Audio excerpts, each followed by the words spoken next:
Hey everybody, I've got some news for you. There's finally a new line of polyphonic merch available on the Polyphonic store. I've now got enamel pins and these new posters I made inspired by some of my favorite Zeppelin songs. And if you purchase something from the store, you'll get a free month of Nebula, which I think is pretty cool, so check it out with the link in the description. I also really want to thank everyone who watches these videos, everyone who likes, subscribes, comments, and especially all of my wonderful patrons on Patreon. You guys are the best, and this channel would not happen without you. Before this video starts, I would like to formally apologize to the nation of Sweden and Swedes everywhere for butchering your fine language. When we think of Eurovision today, one of the first things that comes to mind is elaborate, insane, over-the-top costumes. But that wasn't always the case. If you go back to the early 1970s, the outfits of Eurovision were much more conservative, tasteful evening gowns and bespoke suits.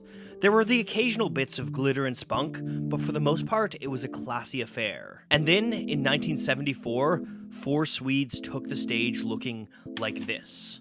Between Agneta Faltskog's 4-inch platform heels, Bjorn Ulvaeus' silver starburst guitar, and conductor Sven-Olof Waldorf's full-on Napoleon costume, ABBA's looks made a splash.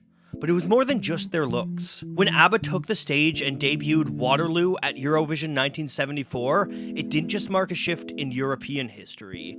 It was a pivotal moment in pop music history, and marked the beginning of a musical ascension never seen before or since.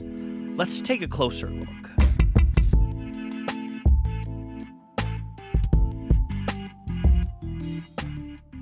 ABBA's Eurovision costumes and the music of Waterloo were actually inspired by the same movement, glam rock. Throughout the early 70s, acts like David Bowie, Roxy Music, and T-Rex were shaking up the look of rock and roll. By donning elaborate glitter suits, gender-bending outfits, and wild haircuts, the first wave of glam musicians took the UK by storm. But that kind of style and personality just wasn't seen in pop music at the time, and it hadn't really crossed over to mainland Europe. For the most part, pop music was still rooted in the crooners of a bygone generation, in need of fresh new faces to shake things up. And ABBA knew they could be those faces. In order to do so, however, they first needed to get to Eurovision. So they started to submit songs to Sweden's qualifying competition, an annual festival called Melodifestivalen. ABBA's songwriters, Benny Andersson and Bjorn Ulvaeus, first tried their shot at Melodifestivalen in 1971, submitting 2 entries that were both rejected. The next year, they wrote a song for Lena Andersson, which won 3rd in the festival. And by the time 1973 came around, Benny and Bjorn had formed their own group with their wives, the name created from the initials of each member's name. And so, that year, they submitted an ABBA song to Melodifestivalen, Ring Ring.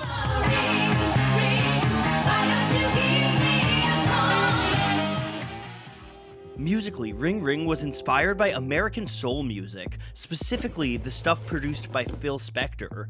You can hear Spector's wall of sound technique in the song's huge arrangement, with pianos, horns, guitars, and vocal harmonies all stacked over each other for a massive hook. Ring Ring gave Benny and Bjorn another 3rd place finish at Melodifestivalen, and ABBA started to gain acclaim in their homeland. By the end of the year, the duo's perseverance had them knocking on the door of success. And when the calendar turned and the festival came around again, ABBA kicked that door down with Waterloo.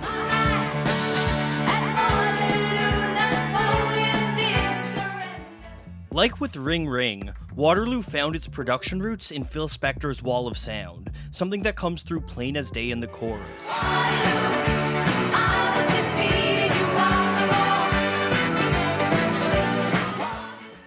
But Waterloo also pulled heavily from glam rock.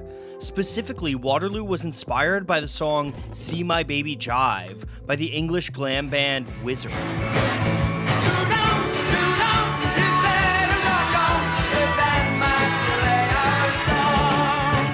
Waterloo pulled back from Wizard's rock sounds a little bit and leaned into cleaner, more polished pop.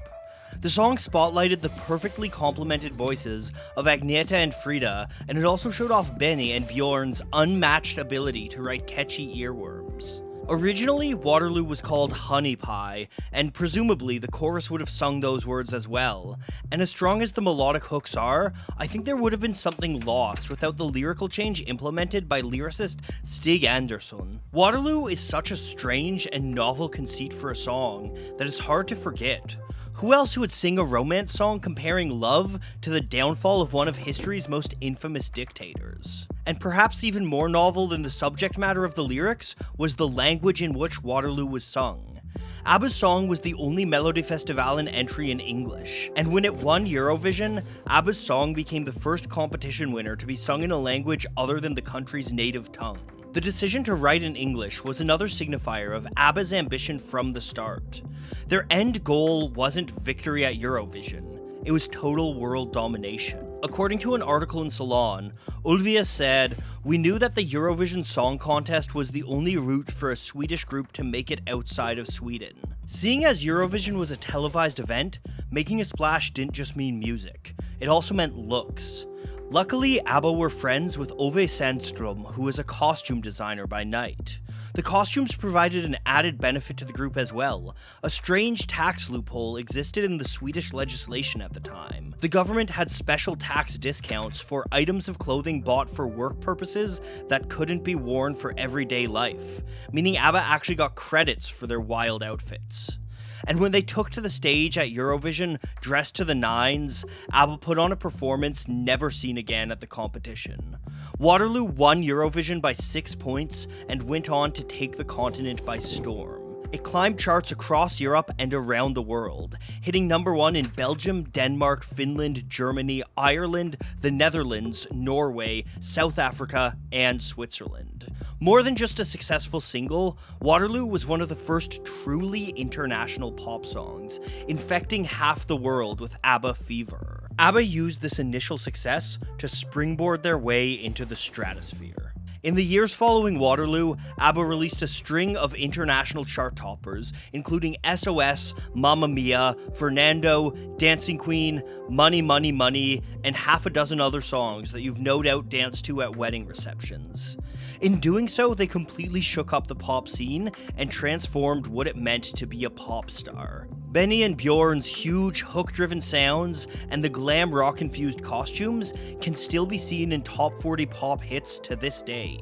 And 31 years after its release, at Eurovision's 50th anniversary celebration, Waterloo was chosen as the best song in the competition's history, an honor it repeated in 2021. When ABBA stepped off the stage following Eurovision 1974, I don't think they could have possibly imagined the heights they were about to hit. Nevertheless, they celebrated in style, spending an evening partying in the Grand Brighton Hotel's Napoleon Suite, well on their way to becoming emperors of pop music.